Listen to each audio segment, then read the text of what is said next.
नमस्कार, मी प्रदीप मोरे. डीप मीडियाच्या डीप चर्चा या विशेष कार्यक्रमात आपलं स्वागत आहे. आज आपल्यासोबत आहेत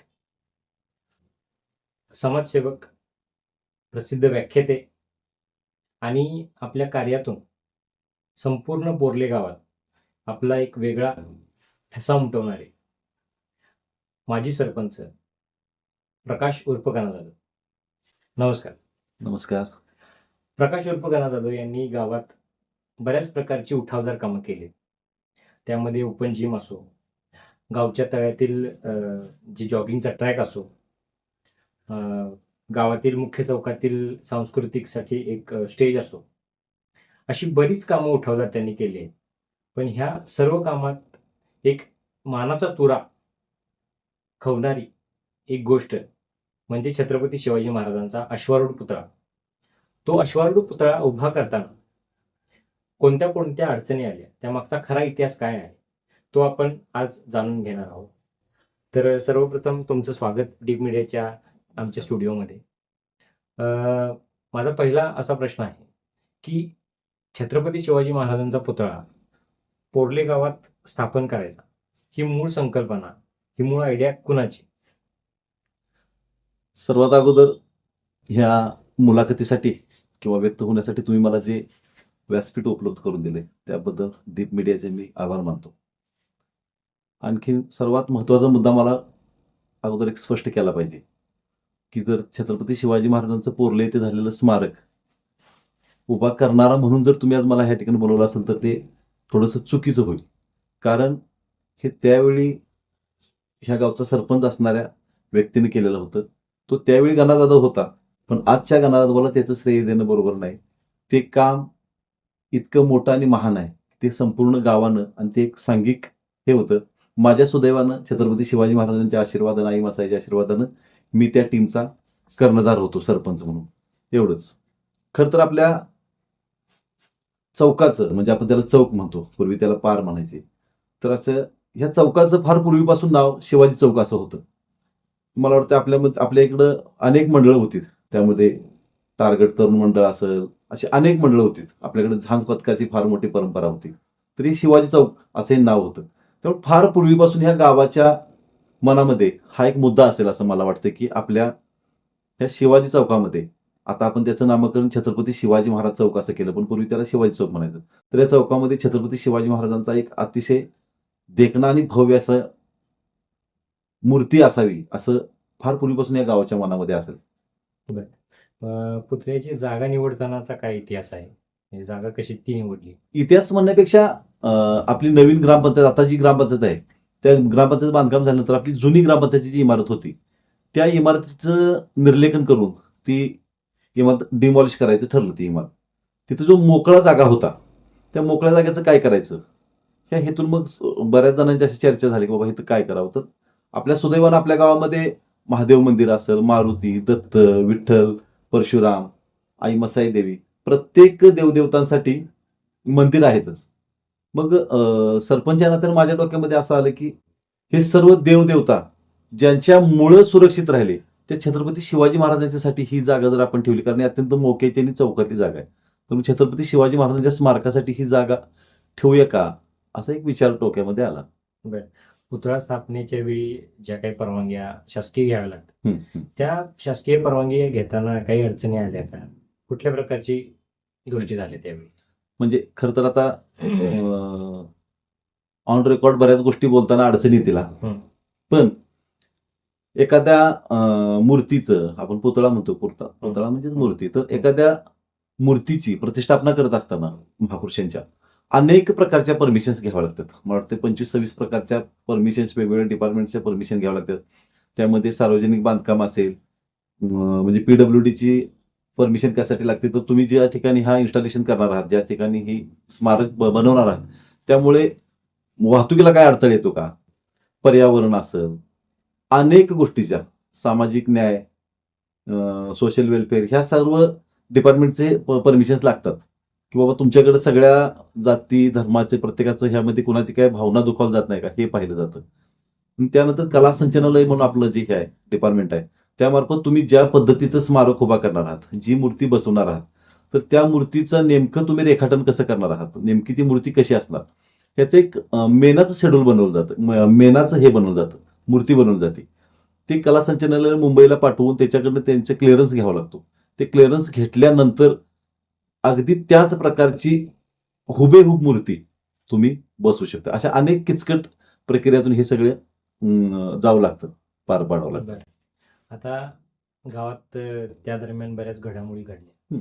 त्यामध्ये बऱ्याच अंशी तुमच्यावर केसेस पडल्या. हं, हं. मग त्या संदर्भात त्या काही गोष्टी आहेत की बाबा जसं मी आता तुम्हाला सांगितलं की अनेक परमिशन्स घेताना, परवानग्या घेताना अनेक अडचणी येतात, अडथळे येतात. हं.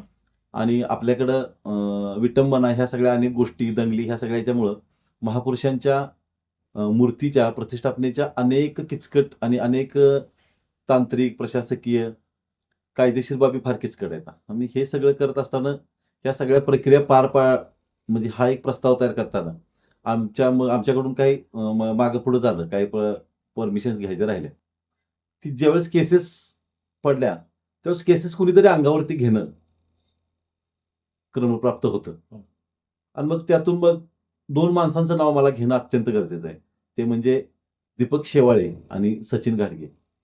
ह्या 2 छत्रपती शिवाजी महाराजांच्या मावळ्यांनी, म्हणजे जसं छत्रपती शिवाजी महाराज एखाद्याला म्हणायचे की तू ह्या मोहिमेवरती जातोस का? तर तिथं का, किंतु, परंतु असं कोणत्याही प्रकारचं नसायचं. तर जातो. म्हणजे ती जबाबदारी मी घेतो. अगदी सेवक असताना, आमच्या पन्हाळ्यातल्या वीर सेवक असताना ज्यावेळेस विचारलं की तू मरायला जातोस का? तर त्यावेळेस सुद्धा त्या वीर सेवक असताना सांगितलं होतं की जातो. तिथं का, कधी, गेल्यानंतर मला काय मिळणार, मला किती त्रास होणार, हा त्रास वाटल्यानंतर माझ्या कुटुंबाला काय मिळणार, अशा कोणत्याही प्रकारचा विचार न करता सचिन घाडगे असतील, दीपक शेवाळे असतील, यांनी अगदी बिनदिक्कतपणे छत्रपती शिवाजी महाराजांचं काम आहे म्हणून त्या केसेस आपल्या अंगावरती घेतल्या आणि आमच्या तिघांच्या वरती ही केस झाली. ज्यावेळी म्हणजे आता केसेस पडल्या.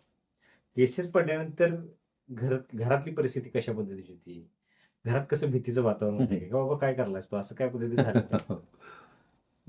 म्हणजे खरं तर मला फारसं आवडत नाही. हां. कारण कुटुंबात बघा, तुम्हाला जर सार्वजनिक ठिकाणी काम करायचं असेल, सामाजिक काम करायचं असेल, तर तुम्ही तुमचे कुटुंब हा फार ह्याच्या सगळ्या त्याच्यापासून लांब ठेवायला पाहिजे. आणि तेवढं स्वाभाविक आहे. आई असेल, भाऊ असेल, वडील असतील, घरातली बाकीची मंडळी असतील, ह्या सगळ्यांना काळजी वाटणं स्वाभाविक आहे. पण हे योगायोगानं त्या दिवशी माझ्या भावाच्या मेहुण्याचं केळवणाचं जेवण होतं आमच्या घरी.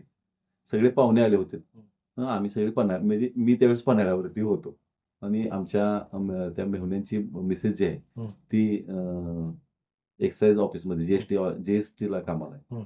ज्यावेळेस तिला समजलं की ते मोठे भाऊजी कुठे आहेत, तर त्यांना समजलं की मोठे दादा कुठे आहेत, तर ते असं आमच्या इथे पुतळा बसला, त्याची ती केस झाली. त्यावेळेस त्यांनी बोलता प्रशासकीय सगळे हे सांगितलं की फार अवघड आहे, कशाला हे नाही ते, त्याच्यातून काहीतरी गंभीर होईल, काहीतरी शिक्षा होईल. अजून थोडी घाबरायची परिस्थिती झाली. पण त्या पाहुण्यांची माझी काही गाठभेट झाली नाही, कारण त्या रात्रीला आम्हाला काही घरी यायला जमलं नाही. पाहुण्यांची माझी, त्यामुळं कुटुंबाचं, आणि हे मी फारसं कधी कुटुंब आणि राजकारण हे कधी मिक्स नाही केलं. त्यामुळे पुतळा उभा करण्याच्या ह्या धावपळीत राजकीय काही मदत झाली का? नक्कीच. कारण बघा, आम्ही किती जरी म्हणालो तरी शेवटी प्रशासन असेल, पोलीस यंत्रणा असेल, ह्या सगळ्यांचे राजकीय म्हणाल तर ही मूर्ती प्रतिष्ठापित होण्यासाठी सर्वात जास्त जर योगदान कोणाचं असेल तर ते आहे डॉक्टर विनय कोरे सावकर यांचं. कारण आम्ही एका गावसभेला ठराव घातला की आपण ह्या ठिकाणी बाबा छत्रपती शिवाजी महाराजांची मूर्ती प्रतिष्ठापित करू. त्याचं काही टाइम बॉन्ड तो कार्यक्रम होता, पण एक ठराव घालून ठेवला होता की जागा आरक्षित घ्यायसाठी. मी एकदा असं वेखंडवाडले कार्यक्रम होता, त्यावेळी सावकारांना स्टेजवरती मी आणि प्रकाशांना बोललो की असं असं साहेब, आम्ही गावामध्ये शिवाजी महाराजांची मूर्ती उभा करायची म्हणतोय. सावकारांनी सांगितलं चांगला विषय आहे, पण सर्व प्रशासकीय आणि ज्या काय लिगल परमिशन्स असतात त्या घ्या आणि हे करा. ते नंतर जसं पुढे जाईल तसं त्या काय परमिशन्स आणि ही लिगल कुठली प्रोसेस आम्ही पाळली नाही. नियमभंग, कायदेभंग आम्ही केला. हे ज्यावेळेस सावकारांना कळते, सावकार म्हणजे थोडेसे नाराज झाले, म्हणजे चिडले. म्हणजे का, की तुम्ही सर्वजण माझे कार्यकर्ते आहात आणि तुम्ही एवढं रिस्की काम का केलं हे सगळे असताना.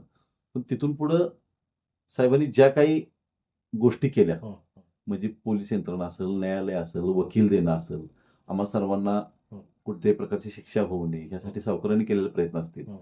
आणि ह्या मूर्तीसाठी सावकारांनी दिलेली 50,000 रुपयाची त्यावेळेस देणगी, हे सगळं बघितलं तर म्हणजे त्या माणसाचं प्रचंड योगदान आहे. हे ते आपल्याला नाकारता येणार नाही.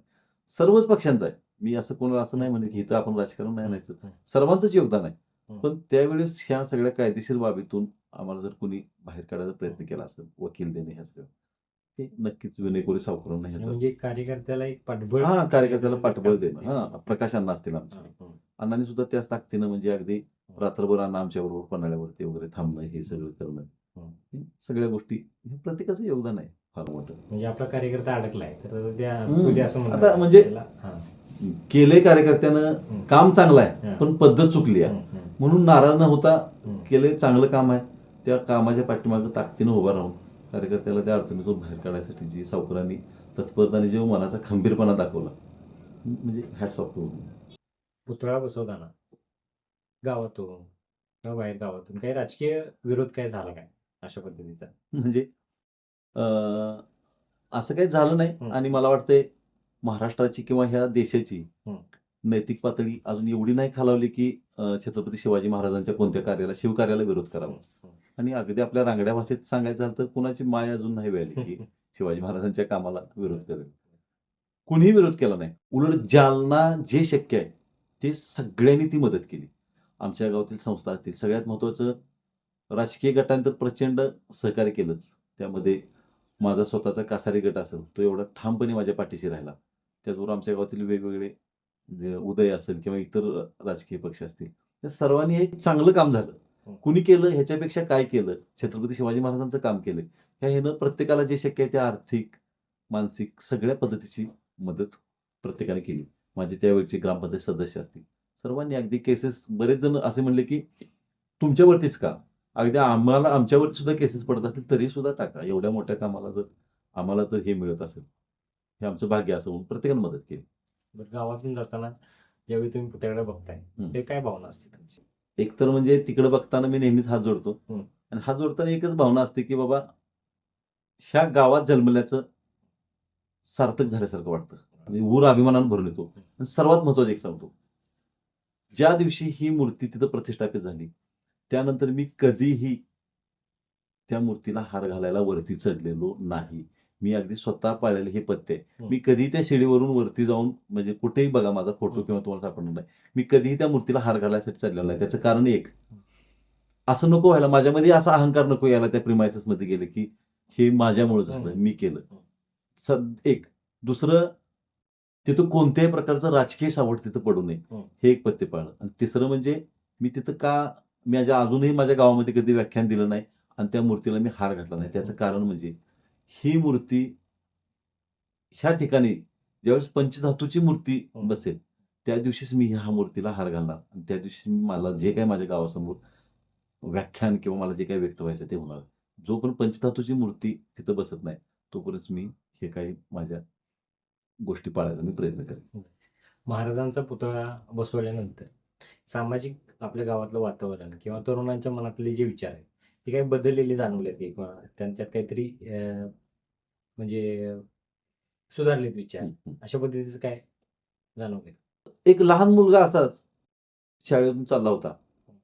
त्यात ते मूल म्हणजे आमच्या गावामध्ये आता ती पद्धतच पडली आहे की जाता येताना प्रत्येकजण छत्रपती शिवाजी महाराजांच्या मूर्तीच्या दर्शन घेतो, पाया पडतो. तर मी त्या लहान बाळाला विचारलं, म्हणजे त्याच्या वडिलांनी विचारलं की तू रोज इथं का पाया पडतोस रे महाराजांच्या? तर त्या पोरानं सांगितलं की इथं आलं की मला काय होतंय कुणास ठाऊक, मला असं खूळ लागल्यासारखं होतंय. मला वाटतं की आपण ह्या गावामध्ये मूर्ती प्रतिष्ठापित केलेल्याचा हेतू साध्य झाला. का? तर आज वेड लागायसाठी, खूळ लागायसाठी अनेक अशा गोष्टी आहेत. मोबाईल असेल, टीव्ही असेल, गाणी असतील किंवा डॉल्बी असेल, व्यसनं सुद्धा आहेत. व्यसनांचं पण बघा. तर हे सगळं असताना छत्रपती शिवाजी महाराजांच्या मूर्तीकडे बघून जर माझ्या गावातल्या लहान बाळांना, तरुणांना वेड लागत असेल आणि हे शिवविचारांचं वेड असेल, तर मग आपला हेतू सफल झाला, मूर्ती बसवायचा.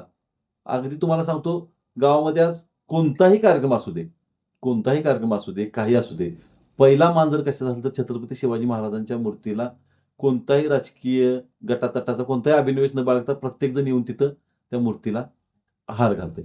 बस झालं. आता मध्यंतरी आमच्या मातंग समाजानं अण्णाभाऊ साठेंची जयंती साजरी केली. तर संपूर्ण मातंग समाजानं अण्णाभाऊ साठेंची ग्रंथदिंडी काढून त्यांनी शेवट कुठे केला, तर छत्रपती शिवाजी महाराजांच्या मूर्तीला दुग्धाभिषेक घालून त्यामध्ये शेवट केला. आता तुम्ही म्हणाल की बाबा सामाजिक, तर गाव एवढं चांगलं आहे आमचं, की अनेक 12 बलुतेदार सर्वजण इथं राहतात अगदी सुखानं. ह्या छत्रपती शिवाजी महाराजांची मूर्ती प्रतिष्ठापित करण्यासाठी माझ्या गावातील मुस्लिम समाजाने ₹2600 वर्गणी आणून दिली होती माझ्याकडं. ₹2600 आणि ती ₹2600 ही रक्कम मोठी बारकी ह्याच्यामध्ये न जाता प्रत्येक कुटुंबानं त्यातल्या आपल्याला जे शक्य आहे ते आपल्या रोजच्या ह्याच्यातून ते काढून ते ₹2600 जमा केले होते. गड किल्ल्यांची जतन तसंच शिवजयंती फक्त नुसती साजरी न करता गावात अजून कुठल्या पद्धतीचा म्हणजे शिवाजी महाराजांची जयंती साजरी करण्याचा तुमचा मानस आहे? म्हणजे माझ्या तर आयुष्याचा अंतिम ध्येय आणि अंतिम उद्दिष्ट जर कोणतं असेल, तर पोर्ले गावामध्ये छत्रपती शिवाजी महाराज रिसर्च सेंटर हं. म्हणजे संशोधन केंद्र काढायचं आहे. काय असेल या संशोधन केंद्रात? तर ह्या संशोधन केंद्रात छत्रपती शिवाजी महाराजांच्या वरती लिहिलेली प्रत्येक ओळ, प्रत्येक पुस्तक, प्रत्येक ग्रंथ, प्रत्येक कविता सगळं त्या रिसर्च त्या संशोधन केंद्रामध्ये मिळेल. जगाच्या पाठीवर कुणालाही कधीही छत्रपती शिवाजी महाराज ह्या विषयाचा अभ्यास करायचा असेल, तर त्याला पोर्ले ह्या गावचा पत्ता सापडला पाहिजे. त्यानं पोर्ले शोधित आलं पाहिजे आणि त्याची जी ज्ञानाची भूक असेल, ती ह्या आपल्या संशोधन केंद्रामध्ये नक्की पूर्ण होईल. काम फार मोठं आहे. पण माझ्या गावावरती, आई मसाईवरती, छत्रपती शिवाजी महाराजांच्यावरती माझा एवढा प्रचंड विश्वास आहे, की हे काम नक्कीच पूर्ण होणार. साधारण पार्श्वभूमी तुमची शेतकऱ्याची शेतकरी पार्श्वभूमी. बरोबर. मग ज्यावेळी आपण व्याख्यान द्यायला उभा राहतो त्याच्या आधी पूर्वतयारी आपल्याला वाचन फार म्हणजे गंभीरपणे तुम्ही वाचलं पाहिजे ती गोष्ट. जर आपल्याला एखादी गोष्ट सांगायची असेल, बरोबर. तर पहिलं पुस्तक वाचलेलं कुठलं आणि त्याच्यातून तुम्हाला वाटलं किंवा नाही मी आता मांडू पण शकतो, हा कॉन्फिडन्स कधी आला? म्हणजे अगदी लहानपणापासून हं, हं. योगायोगानं आपल्याकडे स्वामी विवेकानंद म्हणून आपली एक ग्रंथालय होतं. हं. त्या ग्रंथालयात मला श्रीमान योगी ही बरं. कादंबरी माझ्या आयुष्यात आली. हं. श्रीमान योगी वाचल्यानंतर म्हणजे शिवाजी महाराजांचं जे काही प्रेम असणं आणि त्याला अभ्यासाची जोड असणं असं आपण म्हणतो. नंतर मग अनेक आपले बाबासाहेब पुरंदरे असतील आणि पुस्तकाचं म्हणाल तर मी पहिलं स्वतःचं विकत घेतलेल्या पुस्तकाची गोष्ट अशी आहे. मला श्रीमान योगी वाचल्यानंतर नंतर छत्रपती शिवाजी महाराजांच्या मृत्यूनंतर ह्या स्वराज्याचं आणि मराठी शाहीचं काय झालं? हे माझ्या बालमनाला त्यावेळेस पडलेला प्रश्न होता. मग हे कुठं समजेल आपल्याला? तर छावा या कादंबरीतून समजेल असं मला अनेक जणांनी सांगितलं. त्यावेळेस असं एवढ्या इझिली पुस्तकं किंवा एवढा इझी ॲक्सेस नव्हता पुस्तकांच्या. परिस्थिती पण घरची तशी नव्हती. तर आता विटा बनवायसाठी जी माती असते, माती तयार करतात. तर त्या मातीच्या ट्रॉल्या भरून मी ते पैशाची जोडणा केली होती. म्हणजे मी स्वतः मातीची ट्रॉली भरून ते पैशाची ती सगळी तजवीज करून जुन्या बाजारातून छावा ही कादंबरी विकत आणली होती. ती वाचली होती. म्हणजे एक वेगळ्या पद्धतीचं ते काळ होता. हे नक्कीच तुमच्या ह्या वाचनाच्या वेळामुळे किंवा प्रत्येक गोष्टीत मन लावून तुम्ही ज्यात उतरताय त्यामुळेच हे इतक्या मोठ्या प्रकारचं एक शिवाजी महाराजांचं स्मारक त्या पोर्ली गावाला मिळाले. ह्या सगळ्या डीप चर्चेतनं नक्कीच गावाला चांगल्या प्रकारचा बोध होईल, तरुणांना बोध होईल. तर हे होते माजी सरपंच प्रकाश उर्फ कान्हा जाधव. त्यांनी आज आपल्याला पोर्ली गावचा जो शिवाजी महाराजांचा पुतळा आहे त्याच्या मागचा खरा इतिहास आपल्यासमोर उलगडला आहे.